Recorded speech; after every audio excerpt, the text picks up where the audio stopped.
Сәлеметсіздер ме? Бүгінгі тренингке қош келдіңіздер. Бүгін сіздермен бірге біз табысты минимум 3 есе өсірудің 9 техникасын талқылайтын боламыз. Сабақтың ішінде өте көп мықты инсайттар болады және керемет тосынсый болады. Сондықтан барлықтарыңыз өте мұқият тыңдап, бірге айтылған нәрселерді жасап отырыңыздар. Бұл тренингіміз бізде 4 бөліктен тұратын болады. Әр өзінің бөлімінде тапсырмалары болады. Сол тапсырмаларды орындау арқылы сіздер арнайы жеңілдіктер ала аласыздар және көптеген сыйлықтар ала аласыздар. Алдымен танысып алайық. Есімім Бағлан Абылайқызы болады. Мен инфопродюсермін. Бизнес бастау кәсіпкерлік мектебінің экс-спикермін, яғни ол жерде мен сайт жасау және копирайтинг саласы бойынша сабақ бердім. Қазір өзім жеке кәсіпкермін, бәрі-бар компаниясының иесімін. Өзім жеке мини курстарым бар. Тұрмыстамын, 3 баланың анасымын. Яғни декреттемін, декретке қарамай көптеген кәсіпкерлердің бизнесін жүруіне септігімді тигізіп жүрген маркетологпын деп айта аламын. Мынау біздің жасайтын кәсіптеріміздің бірі бұл тур ұйымдастыру. Яғни Қазақстанның әдемі жерлеріне әртүрлі бағанағы әдемі, мысалы Шарон, Көлсай болса да, қандай жер болса да, бір автобус адам алып барамыз. Ол жерге 80 адамдық автобуспен бір адам автобус жинасақ, ол жерден 800 мың теңге ақша түседі. Оның 500 мың теңгесі бір күнде таза пайда болып қалады.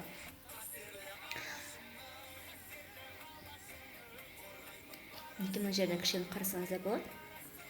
Яғни бір жағынан біз демалыс, бір жағынан бизнес, осы секілді бизнес жасап, осы секілді сіздер де табыс таба аласыздар. Неке мына біздің жасаған жұмыстардың кейбірі қана, яғни бұған көп уақыт кетпесе де, біз көптеген кәсіпкерлердің жұмысын алға жылжытып отырдық. Мысалы, айлық табысымыз жаман емес деп ойлаймын.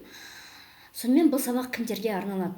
Бұл сабақ ең алдымен кәсіпкерлерге, яғни өзінің бизнесін дамытқысы келетін, клиент санын көбейткісі келетін адамдарға арналады. Екінші, жұмыссыздарға, яғни жұмысы жоқ, бірақ бала шағасын асырау керек, не болмаса белгілі бір себептермен жұмыстан айырылып қалған адамдарға, немесе жұмысы бар, бірақ ол зарплата жеткіліксіз, сондай адамдарға арналады.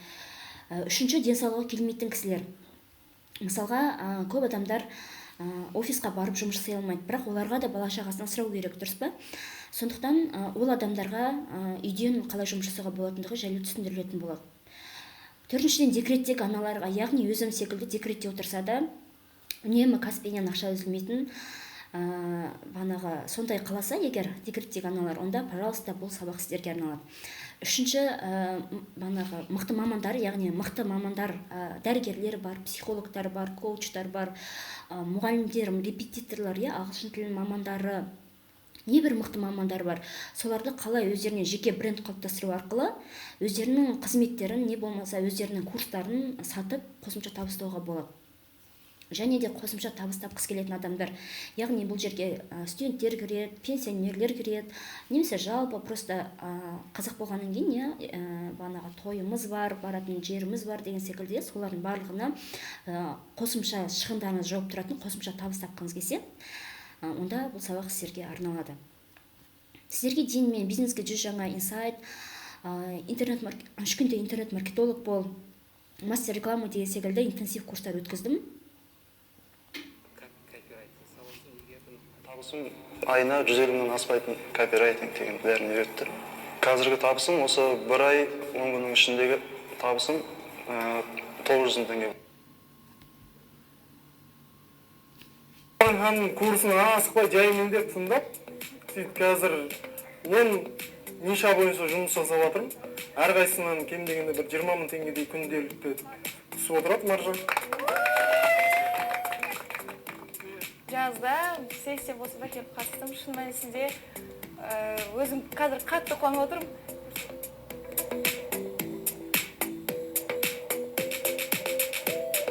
Сөйтіп, осыға келдім, қарап тұрсам, мен бір айдың ішінде миллионға жеттім.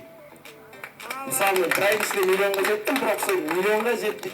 Ойлап қарасам, мен қолданған құралдарым ішінде мен осы Бағлан ханым үйреткен оферін копирайтинг.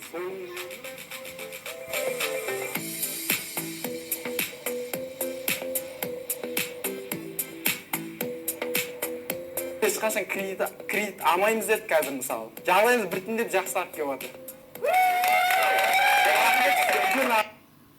мінекей біздің шәкірттеріміздің пікірі, иә. Мінекей өзіміз жеке наставничество болып сопровождение жасаған Алибек деген жігіт 1.900.000 таптым дейді. Мына кісі 730.000 теңге таптым дейді. Осы секілді бағанағы нәтижелерге жеткілеріңіз келсе, пожалуйста, сабақты өте мұқият тыңдаңыздар. Сонымен мен сіздерге қалай көмектесе аламын? Мен сіздердің уақыттарыңыздың жоқтығын ескере отырып, яғни бұл заманда қазір көп адамда уақыты жоқ, соны ескере отырып, бірден қазір практикаға көшеміз. Және бұл практиканы сіздер қолдана отырып, қателеріңізді түзей аласыздар. Енді сіздер айтыңыздаршы, пожалуйста, қаншасыншы вебинарыңыз бұл көріп отқан? Қазір өте көп мастер-класстар, вебинарлар, қайсы біріне қатыссаң, не болады? Соңында миллиондық курстар сатып жатады, ал іліп алатындай, бағанағы тегін алып кете алатындай ештеңе болмайды. Мінекей, мысалы, қарасаңыздар, менде қатысқан вебинарларда бар, мысалы, әшейін простой базовый курстың өзі 560 мың, ал VIP курс 1,5 миллион дейді, немесе мына жерде тоже наставничество 1,5 миллион дейді. Енді обидно, да, когда сізге айтады, миллиондар табуды үйретемін дейді, бірақ та өздері соңында миллиондық курс сатып отырады. Ал енді мен сіздерге бір тосын сыйым бар, өте мұқият тыңдаңыз. Бұл өзіміз алған миллиондық курстарды мен сіздерге сыйлыққа беремін. Иә, сіздер дұрыс тыңдап отырсыздар. Миллиондық курстарды сіздер сыйлыққа ала аласыздар, яғни өзім сатып алған курстарды. Енді оны қалай алуға болатындығын сабақтың ішінде айтылады, сондықтан жіберіп алмаңыздар. Біздің ең үлкен кейстарымыз бұл бизнес бастау кәсіпкерлік мектебі деп айта аламын. Яғни бұл жерде біз командамызбен бірге жұмыс жасадық. Сайт жасадым, жеке өзімнің жасаған жұмыстарым, бұл бизнес бастаудың барлық сайттарын жасадым. Жарнама мәтіні, яғни көп деген білесіздер, бір аудитория толы 1000-1500 адам оқиды. Сол жерге бір аудитория толы адам келеді, соның барлығының жарнама мәтінін, YouTube-дағы видеолардың тақырыбын жазу, яғни ол видеолардың өзі, мысалға мына жерде Самғау деген видеоның сценарийін мен жаздым, ол 121 мың просмотр жинады. Сценарий жазу деген секілді осындай менің жұмыстарым болды. Бұл жерде, мысалға, мына 370 адам атқан тренинг деген секілді осындай өзгеріс тренингіне бір жарнама жазып, сайтын жасадық, таргет жібердік, и оған бір зал толы адам келді. Бағана өздеріңіз қарағандай 20 мың, 100 мың просмотр жинайды видеоларымыз. Және көп адамдар, мен декретке шыққаннан кейін біраз уақыт үзіліп қалды жұмысым. Кішкене ойладым, бұның бәрі адамдар білетін шығар деген секілді, бір барлық адамда болады ғой, біз кейінге қалдырып қою деген секілді. Сондай менде де болды, шын айтайын. Бірақ көп адамдар қайтадан өзімен жекеге шығып, сіздің курстарыңыз қайта өтсе, қайтада қатысатын едім, сабағыңыз тағы өткізе аласыз ба деген көп сұраныстар бойынша мен қайтадан бұл курсымды жандандыруды шештім. Енді сіздерге давайте ең базовый нәрседен бастайық, Көбінде адамдар айтады, мысалы, менде вроде бы бәрін жасап жатырмын дейді, бірақ та менде ақша жоқ дейді. Өте тыртындап жатады, жұмыс жасап жатады, но все равно ақша жоқ. Енді қараңыз, бұның негізгі себептері не болуы мүмкін? Давайте алдымен базовый нәрседен бастайық. Бұның базовый нәрсесі ол ой. Яғни сіздің нәтижеңіздің 80% ол сіздің ойыңызға байланысты, ал 20% ғана дағды, яғни қолданатын құралдар ол 20% ғана құрайды. Сонымен сізге кедергі болып жүрген нәрселердің бірі ол тәкаппарлық болуы мүмкін. Тәкаппарлық, яғни сіз айтасыз, ой, мен бұның барлығын білем, ой, мына курстан не алады деп ойлайсың, бұл адамның не үйренеді деп ойлайсың деген секілді. Сіз егер сондай негатив настройкамен отыратын болсаңыз, онда әрине сіз ештеңе алып кете алмайсыз. Ал енді мен мына сабақтан бір нәрсе іліп алуым керек, мен мына сабақты көріп табысымды көбейтуім керек деп ойласаңыз, онда действительно сондай нәтижеге жетесіз. Тағы бір проблема ол энергиясыз жүру, яғни шаршап, ауырып жүретін адамдарда ақша болмайды. Ол шын, ол факт. Үнемі сіздер ақша тек қана энергиясы көп адамдарға ғана келеді. Оның өзі энергия деп айталады, Неге ойлайсыздар, көп адамдар шетелде қыдырып жүреді, ойнап жүреді, күліп жүреді, но все равно оларда былай қарасаңыз, сіз секілді жұмыс жасап жатқан болмауы мүмкін, ал сіз қиын ауыр жұмыс жасап жүрсіз, бірақ сізде ақша азырақ. Неге? Өйткені сіз шаршап жүрсіз. Сізде негатив настройка бар, айтасыз, мен ауырып жатырмын, мына жерім ауырып тұр, ана жерім ауырып тұр деген секілді, и сізде энергия жоқ, яғни сізде ақша да жоқ. Тағы да бір себеп ақша болмаудың себебі ол қарым-қатынастың дұрыс болмауы. Яғни сіз біреумен ұрысып қалдыңыз, біреумен ренжісіп жүрсіз, подружкаңызбен, көршіңізбен деген секілді, сізде бір негатив араларыңызда бар. Жолдасыңызбен, может быть, ата-енеңізбен, может, без разницы, кіммен болса да сіздің қарым-қатынас дұрыс болмаса, онда сізге ақша келмейді, даже армандамай қойыңыз. Сондықтан ең алдымен сіз қарым қатынасты жөндеуіңіз қажет. Сосын жалқау адам, жатып ішер адамдар болады. Мысалға қазір мынандай не туып жатыр, блог деген, менде блог бар, менде осындай проблема болуы мүмкін деген секілді, мен ақшаға блогым бар деген секілді. Сондай проблемалар көп адамдар сонда айтып жатады. Шынын айтқанда ол адамның отговоркасы ғана. Жатып шалқасынан түсіп, жатып алып, менде ақша жоқ, менде блог бар болуы мүмкін деп айтсаңыз, ол просто жалқаулық. Просто адам алу керек те істеу керек. Дұрыс па? Сосын стресс, депрессия, қарыздар, олар да сіздің табыстарыңызға кедергі келтіруі мүмкін. Сондықтан егер де біреуіңізге өкпе ренішіңіз болса, оны жіберіңіз. Қарыздарыңыз болса кешіріңіз, немесе өзіңіздің біреуге қарыз болсаңыз, хотя бы бәрін қайтара алмасаңыз да бір бөлігін қайтарып қойсаңыз, сізде уже сізге деген ақша потокі ашылады. Яғни сізге уже ақша келе бастайды, ол шын. Және ең үлкен нәрсе ол тәуекел ету. Көп адамдар біз тәуекел ете алмаймыз, қорқамыз, андай болып қала ма, жұмысым жүрмей қалса, ақшам бекерге кетіп қалса не істеймін деген секілді көп адамдарда қорқыныш болады. Мен сіздерге айтайын, ең алдымен тәуекел ету керек. Жұмысыңыз жүрсін десеңіз, тәуекел етесіз. Әрекет бізден, берекет Алладан. Яғни сіз оның нәтижесін не уайымдамаңыз, нәтижесін Алла береді, ал сіз тек әрекет жасаңыз. Бұл ең негізгі қағида. Ал енді құралдарға көшейік, яғни 20%, мен 80% ойды айттым. Енді давайте 20% құралдарда сіз тегін өзіңіздің табысыңызды көтеру үшін не істеу керек? Ең алдымен сіз интернетке шығып өзіңіз жайлы жариялауыңыз қажет, яғни жарнама жібересіз. Сіз мықты маман болуыңыз мүмкін, сіз мықты терапевтсіз, сіз мықты, допустим, торт жасайтын адамсыз, или сіз мықты көлік жасайсыз, көлікті дизайнерсіз, или сіз мықты гинеколог, сіздің артыңызда пәленбай әйел көтеріп кетті делік, сіз өте күшті мамансыз делік. Сіз жайлы, сіз өзіңіз интернетке мен осындай адаммын деп жарияламасаңыз, ешкім білмейді. Ол үшін сіздер жарнама жібересіздер, өздеріңізді интернет нарығына шығарасыздар. Бұл ең негізгі қағида. Осы кезде енді кейбір адамдар айтуы мүмкін, ой, менде уже Инстаграм бар, мен жарнама жазған вообще нәтиже болған жоқ, ешкім келген жоқ ол деген секілді. Или бір адамдар айтады, мен таргет жасап көргем, бірақ клиент маған келген жоқ деп. Или тағы біреулер айтады, мен таргет жасадым, клиент маған адамдар жазды, бірақ сата алмадым деп айтады. Или тағы біреулер айтады, өзім түкте жасай алмаймын, менде вообще компьютерден білім нөл, мен телефонды ғана, құран звондауды ғана білемін деп айтатын. Осы жерде әртүрлі категория адам қарап отыруы мүмкін осы тренингті. Енді бұның әр қайсының себебін, шешімін қазір айтамыз. Сонымен неге сіздің жарнамаңыз, сіз интернетке шықтыңыз, жарнама жібердіңіз, бірақ сізден адамдар алмаса, оның ең негізгі себебі не болуы мүмкін?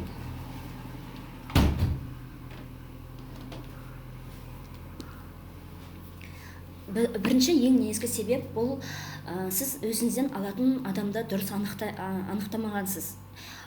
Яғни сізден алатын адамның өзінің әрқайсының өзінің категориясы болады.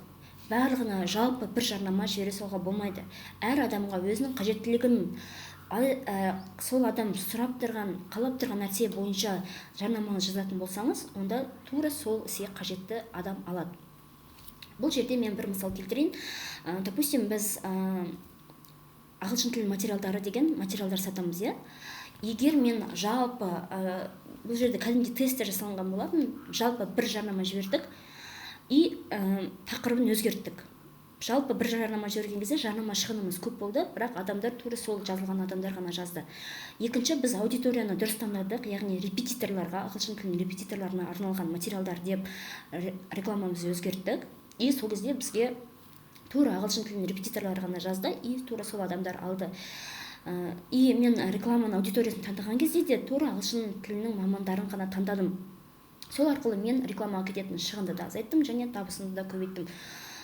Сол үшін сіздер ағылшын тілі материалы деп бүкіл адамға жариялағаннан гөрі, именно сізден алу мүмкін адамдарға жібересіз рекламаңызды. Мысалы, математиканың курсы делік. Математиканың курсы кімге керек? Ол енді тапсырып жатқан адамдарға, яғни мектеп бітіріп жатқан түлектерге арналады. Сіз именно сол аудиторияға арнап жазасыз жарнамаңызды. Мысалға, ентідан жоғары балл алып грантқа түскіңіз келсе, математиканы өзіңіз бағанағы үйреніп алыңыз деген секілді, үйде отырып үйреніп алыңыз деген секілді мысалы жарнама жібересіз, и соған сіздің уже курсыңыз өте бастайды.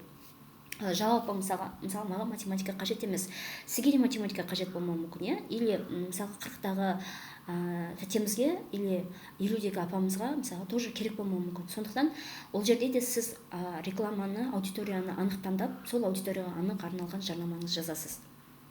Допустим, екі аудиторияны алайын. Қарапайым жұмысшы және арабский шейх. Осы екі аудиторияның қайсысы мына рекламаға қызығады деп ойлайсыз? Мына жарнаманы мысалы мен жібердім, айына 129 000 теңгеге осындай рассрочкамен, 3% рассрочкамен 2 жылға бөліп алыңыз мына машинаны делге, Toyota. Қайсысы алады деп ойлайсыздар? Бұны арабский шейх рассрочкамен алады деп ойлайсыздар ма?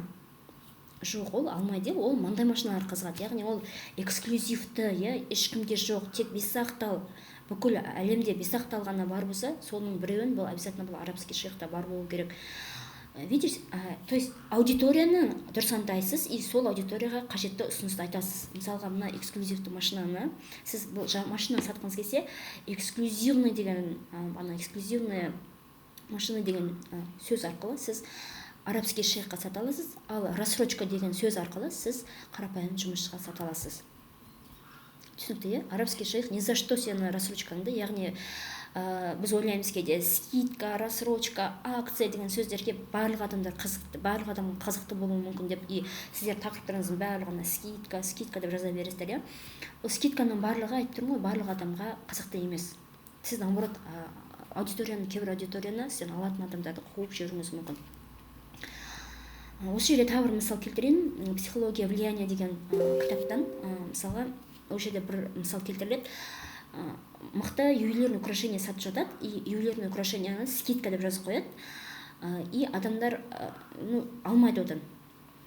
Көп бірнеше күн тұрады, ешкім алмайды оны. Сосын сату бағанағы ювелирный зданияның иесі кетіп бара жатқан кезде сатушыға айтады, тағы да 20%-ға көтеріп қой деп, түсіріп қой деп скидканы, сосын бағанағы сатушы түсінбей қалады да, керісінше көтеріп қояды. И сол кезде көтеріп қойған бағасы бойынша, наоборот, адамдардың барлығы келіп сол ювелирный украшенияны алып кеткен екен. Бұл жерде себебі не десеңіз, оның алатын адамдарға скидка керек емес болған, оларға наоборот қымбат зат керек болған да, и олар алған кезде именно бриллиантовый, сондай бір ерекше қолөнерден жасалған, немесе сондай бір өте эксклюзивті нәрсені жақсы көреді екен. Скидка оларға ұнамайды екен. Сол арқылы олар сатылым санын көбейткен.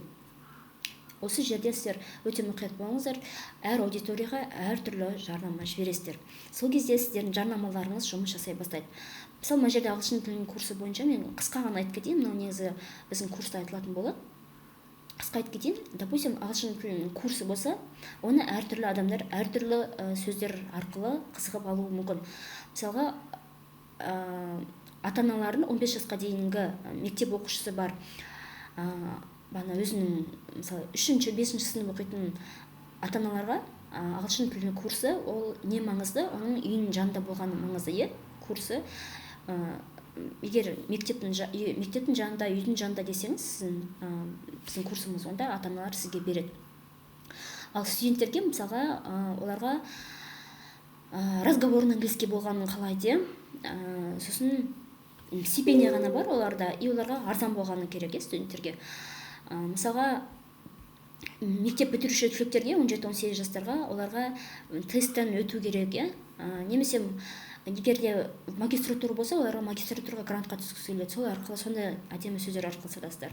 Если офис менеджерлер болса, онда оларға жұмыстан кейінгі, яғни вечернее время, курс английского языка вечернее время десеңіз, онда сізге именно офис менеджердің адамдар келеді.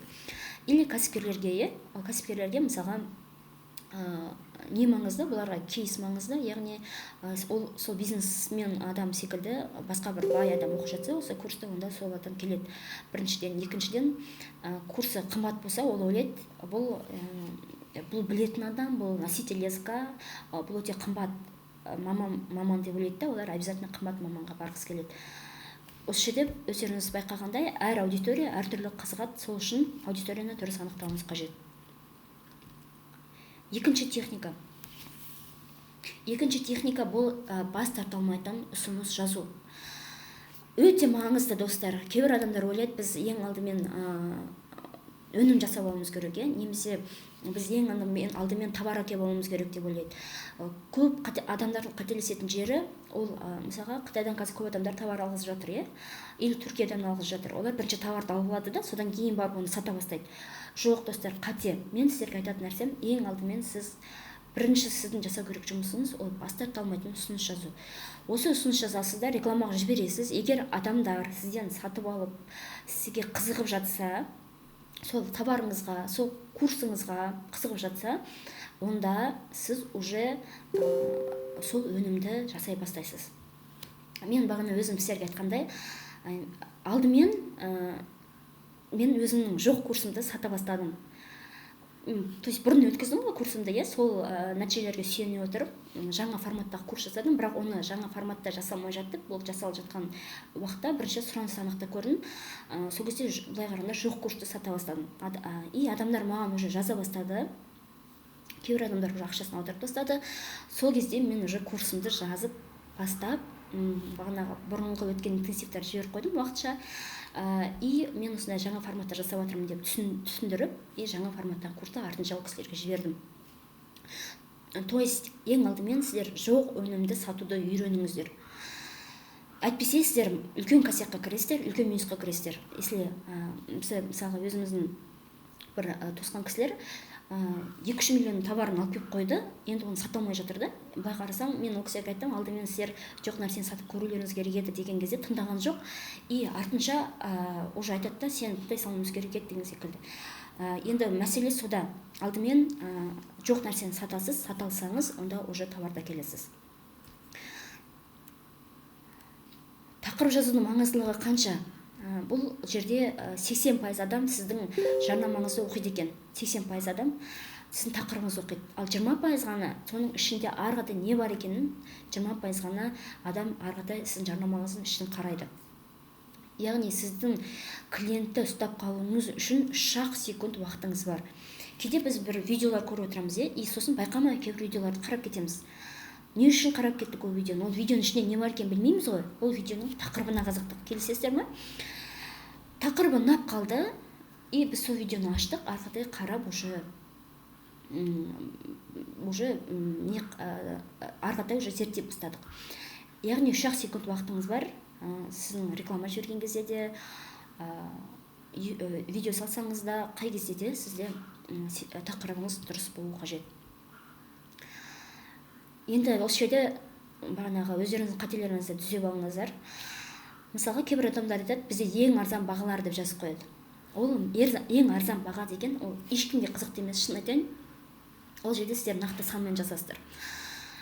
Или нақты офер айтасыздар. Офер деген бас тарта алмайтын ұсыныс. Мысалға, бізден арзан тапсаңыз, біз сізге тағы да скидка жасап береміз. Бұл офер, яғни бізден арзан тапсаңыз деп айтып тұрсыз, яғни сізден уже арзан екен, жоқ екенін сіз уже сөзіңізбен дәлелдеп тұрсыз. И адамдар уже сізден алады. Яғни олар зерттеп іздеп отырғысы келмейді, уже сізден ала бастайды. Или сіз айтасыз, ең арзан бағалар деген сөзді 1000 теңгеден бастап деп өзгертесіз, То есть цифра қосасыз, немесе сан қосасыз, немесе бас тарта алмайтын ұсыныс жазасыз. Кепілдік береміз. Мысалы, сіз айтасыз, ой, мен күшті кепілдік берем, бұның сапасына күшті кепілдік берем деген секілді. Сапасына кепілдік берем деп айтпайсыз. Мысалы, сіз жиһаз сатып жатсаңыз, айтасыз, егер де есігі босап қалатын болса, фурнитурасы босап қалатын болса, онда мен сізге оны тегін жөндеп беремін, осындай күннің ішінде мен сізге тегін жөндеп беремін. Немесе мынау орындығымның егер де аяғы босап қалса, мен сізге тегін беремін. Или мен сізге ақшаңызды қайтарып беремін. Или мысалы менің курсымнан сіздер нәтижеге жете алмасаңыздар, мысалы мен бәрін сөзбе-сөз бірге бір істеп отырып, мен айтылған нәрсені бәрін бірге бір жасай отырып сіздер ешқандай нәтижеге жетпесеңіздер, или өзгеріс болмаса жарнамаңызда, онда мен сізге ақшаңызды қайтарып беремін. То есть бұл мен сіздерге кепілдік беріп отырмын. Сол секілді сіздер де өздеріңіздің әр ұсыныстарыңызға кепілдік бересіздер. Немесе психолог болсаңыз, мысалға сізде өміріңізде менің сессияларымнан кейін өзгеріс болмаса, мен сізге ақшаңызды қайтарып беремін. Өте жылдам деген сөзді 30 минутта жеткізбесек, пиццаны тегін аласыз. Ең күшті сапа. Мысалы, ең күшті сапа деген сөзді, оны не етесіз? материалын айтасыз, таза былғарыдан жасалған, или ең күшті сапа деген мысалға осынша мысалға телефон болса батарейкасы мысалға 2 күн толық жетеді. Сапа деген нәрсені сіз цифрмен және ненің арқасында ол мықты сапа болып тұрғанын айтуыңыз қажет. Адамдарға нақтылық ұнайды, яғни сіздің жарнамаңызда сан көбірек болған сайын адамдар сізге көбірек сенеді. Адамдардың көбісі қорқады, ол шындық. Сондықтан сіз оларға кепілдік беруіңіз қажет. Сосын сіз жарнамаңыздың ішінде клиенттердің қарсы пікірін жаба алуыңыз қажет. Яғни сіздерге адамдар звондамай тұрып, сіз жарнаманың ішінде ол клиент айтуы мүмкін қарсы пікірді жабасыз. Мысалға, неге арзан деп сұрауы мүмкін, неге арзан десе, сіз айтасыз, мен осындай нәтижеме, осындай нәрсеге сүйене отырып, қарапайым халыққа қолжетімді болсын деп, осындай бағада жасап отырмын. Или неге қымбат? Неге қымбат десеңіз, мысалға, уже сіз керісінше айтасыз, қымбат десе, мысалға, арзанның жүнді татымайды, қымбат нәрсе, ол сапалы болады, ол ұзаққа жетеді деген секілді, сіз уже сол возражениенің жауабын жазып қоясыз. Неге қымбат? Мысалы, тағы өзіңіз ойланып көріңізші, неге қымбат десе, сіз қалай жауап бере аласыз? Адамдар неге қымбат зат алады? Допустим, неге қарапайым ноутбук бар и MacBook бар. Неге адамдар MacBook алады? Оларға біріншіден престиж ұнайды, екіншіден сапа ұнайды. Өйткені оның сапасы, жылдамдығы өте күшті. Сол үшін адамдар уже сондай жылдамдығын сол жағын ескеріп жазатын болсаңыз, қандай бағаға болса да адамдар сізден сатып алады. Және нәтиже. Сізден алса, ол адам қандай нәтижеге жетеді? Сіздің қандай затыңызды алса, қандай нәтижеге жетеді? Мысалға, сіз кухонный гарнитур сатып жатырсыз, сіз айтасыз, бұл кухонный гарнитур жаңа эксклюзивті модельде шыққан, яғни бұл тек қана сізде болады, ешкімде қайталанбайды. Адамдарға не керек? Қайталанбағаны керек. И сізден алатын пайдасы, ол эксклюзив, ешкімде жоқ, подружкалардың арасында, көршілердің арасында өте ерекше болатындығы оған былай қарағанда қажет нәрсе сол болып тұр. Сол үшін олар сізден сатып алады. Нәтиже деген, мысалға, егер де осы біздің БАДымызды сатып қолданатын болсаңыз, бір айдың ішінде 10 килограмм салмақ тастайсыз. Уже адамдар сол нәтижеге қарап олар сатып алады. Или осы біздің курсты өткеннен кейін сіз табысыңызды 3 есе көбейтесіз. Нәтиже. Түсінікті деп ойлаймын, жарнамаңызды міндетті түрде сіздің тегін клиент санын көбейтіңіз келсе, алдымен алатын аудиторияңызды дұрыс анықтайсыз, екіншіден сол алатын аудиторияңызға жарнамаңызды дұрыс жібересіз. Сол кезде сіздің клиент саны бұрын жүрген рекламный бюджетпен салыстырмалы түрде кәдімгідей біріншіден рекламный бюджетіңіз аз кетуі мүмкін, немесе сіз уже тегін түрде уже әшейін рассылка жіберу арқылы да сіз офферіңіз мықты болса, уже клиент санын көбейте аласыз. Мысалы, біз осындай бір оффер жазу арқылы, тек қана бір жарнама жіберу арқылы 20 миллиондық тур ұйымдастырдық. Мысалы, мына жерде чектері тұр.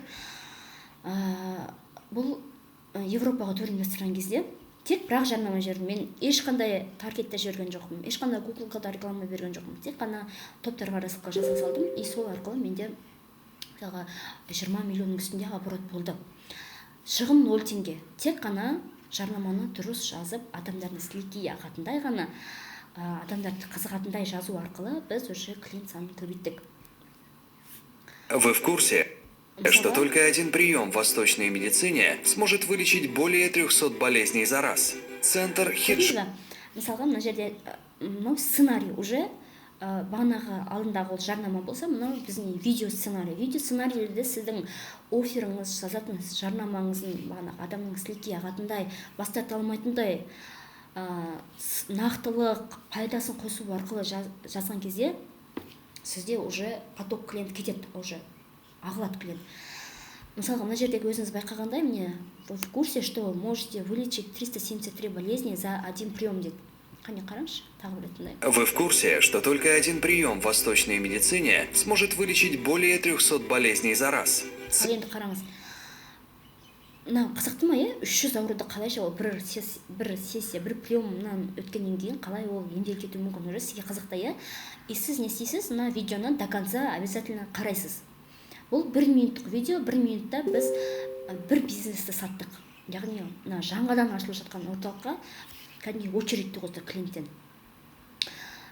Бұл жерде уже видео и біздің жазылған сценарий бойынша, мысалы сценарий жаздық, бірінші осындай Ансар деген осындай бірінші офер айтасыз, одан кейін центр хиджама деп айтасыз, одан кейін осындай ауруларды айтасыздар деген секілді біз сценарийін жазып бердік, и сол арқылы тура осы сценарий бойынша бұлардың видеосын түсірді. Центр хиджамы Ансар, используя исламский метод оздоровления организма человека, гарантирует лечение следующих заболеваний: варикоз, угревая сыпь, гинекологические заболевания, простатит, геморрой, кожные болезни, аллергия, паралич тела. Осы секілді мысалы уже адамдар қаншама ауыр деңгейде болатынын көреді и до конца қарайды, и біз айтамыз оны осындай орталыққа келіңіздер деген секілді. Сонымен бірінші тапсырмаға келдік. Ең алдымен тапсырмалар өте оңай, өте қиындататын нәрсе жазған жоқпын. Қарапайым тапсырмалар, өздеріңіз жайлы жазасыздар, и соны орындап маған WhatsApp-қа жібересіздер. Тапсырмаларыңызды орындалуына қарай, және топқа да жібере аласыздар. Тапсырмаларыңызды орындалуына қарай біз сіздерге келесі сабаққа доступ ашып отырамыз. И сіздер арнайы жеңілдіктер ала аласыздар. Әр орындалған тапсырмаға 3000 теңге жеңілдік. Келесі мысалға егер сіздер осы курсты тереңірек меңгерем деп жатсаңыз, онда әр орындалған тапсырмаңызбен 3000 теңге жеңілдік ала аласыздар. Тапсырмалар оп-оңай. Мысалға немен айналысасыз, қандай нәрсе жасағанда көп ақша таптыңыз, ең аз уақыт жұмсап, ең көп ақша тапқан кезіңізді жазыңыз. Бар болса. Сосын қандай салада тәжірибеңіз бар? Не бойынша адамдар сізден көп ақыл сұрайды? Қолыңыздан не жақсы келеді деп ойлайсыз? Осыны сіз жазыңыз. Бұл сізге өзіңіздің экспертностіңізді тауып, сіз қай салада мықты маман екеніңізді, қандай нәрсемен айналысып, қандай нәрсеге жарнама жібергеніңіз дұрысырақ болатындығын анықтайсыз. Мысалға, бұл жерде мысал келтіріп кетейін, қандай нәрсе жасағанда көп ақша таптыңыз? Бұл мысалға осылай параллельно өзіңіз қарап отырыңыз. Мысалы, сіз стоматолог болуыңыз мүмкін. Стоматолог болсаңыз, сіз, допустим, тіс жасаған кезде виниры дейді, орнатылмаған тістер, сондай жасаған кезде мысалы көбірек пайда таптыңыз, кеткен уақытыңыз, мысалға жарты сағаттың ішінде сіз 60 000 теңге таптыңыз. Ал кариес тазаласаңыз, сіз жарты сағаттың ішінде 5 000 теңге таптыңыз. Сіз қайсыны таңдайсыз? Әрине винирді таңдайсыз, Сол секілді өзіңіздің бизнесіңіз бойынша жазып шығыңыз. Мен мынандай нәрсе жасаған кезде менен көп адамдар бағанағы сатып алды. Мен аз уақытым кетіп көп ақша тапқан нәрсем осы. Или не бойынша, мысалы, адамдар тек көп ақыл сұрайды. Мысалы, менен постоянно жарнаманы дұрыс жазу бойынша адамдар ақыл сұрайды. Сосын сайт жасау, Инстаграмын жүргізу бойынша адамдар ақыл сұрайды. Яғни мен осы салада эксперт екенімді білем. Сценарий жазу бойынша, сол салада эксперт екенімді білем. Сол салада мені адамдар көп ақыл сұрайды. Яғни мен осы салада жүруім қажет. Ал мен енді басқа бір салаға, саудаға или медицинаға, басқа бір салаға секіріп кетсем, ол болмай қалады. Ол жақта мен тәжірибем жоқ. Біріншіден кейстерім жоқ. Кейс деген сіздің жасаған жұмыстарыңыз нәтижесі жоқ, тәжірибем жоқ, сосын білімім жоқ ол салада, Сол үшін мен осы салада жүруім қажет. Сосын мысалға қандай аз уақыт жұмсап көп ақша тапқан нәрселеріңіз. Мысалы, мен аз уақыт жұмсап көп ақша тапқан нәрселерім, бұл менің курстарым. Көп, мысалы, мен мини материалдар сатам, ағылшын тілі материалдары, или мен өзімнің интенсив форматтағы курстарым сатам, визуал жасау бойынша курстарым сатам, мен ол курстардың бәрін дайындап қоям, и мен оларды автопродажаға қойып қоям. Сол арқылы, мысалы, мен көп уақытым кетпейді, бірақ көп ақша түсіп отырады. Или мен, мысалы, сайт жасаған кезде, мен мысалы контентін алам, сөздерін бәрін тез жарты сағаттың ішінде, 2 сағаттың ішінде максимум жазып шығамын да, программист пен дизайнерге берем, олар өз жұмыстарын орындайды. Мысалға 50 000 теңге сондай таза пайда үстінен қалады, қалған 20 000 30 000 теңгесін мысалға дизайнер мен программистке бөліп берем. Менің аз уақыт кетіп көп ақша табатын нәрсем сол. Чем мен мысалға полный таргет жасап, сөйтіп отырғаннан гөрі, маған сол нәрсе өте көбірек ұнайды. Сол секілді өздеріңізде параллель жүргізіп отырасыздар. Сонымен әр орындалған тапсырмаға 3000 теңге жеңілдік аласыздар. И арнайы сыйлықтар болады. Мысалға, өзіңізді табу бойынша өзіңіздің ішкі состояниеңізді мысалға бұрынғысын балалық шағыңыздан қалқаған мысалы өкпе реніштеріңізді түзеу бойынша, немесе балаға дұрыс тәрбие беру бойынша мен өте күшті бір кітап сатып алдым. Сол кітапты мен сіздерге сыйлыққа берем. Балаға дұрыс тәрбие беру бойынша, яғни баланың қазіргі несін травма жасамай, балаға майғаламай, оларға қалай дұрыс соған көрсетуге болады. Соны баланың бала жайлы оқып отырып, өзіңіздің ішіңіздегі проблемаңызды, сол кейстердің арасында өзіңіздің ішіңіздегі проблемаңызды көріп, соны түзеуіңізге болады. Сонымен біз келесі упаковка техникасына өтпес бұрын осы тапсырманы дәл қазір орындап бізге жазып жеңіз, мен сіздерге келесі уақытын доступын берем.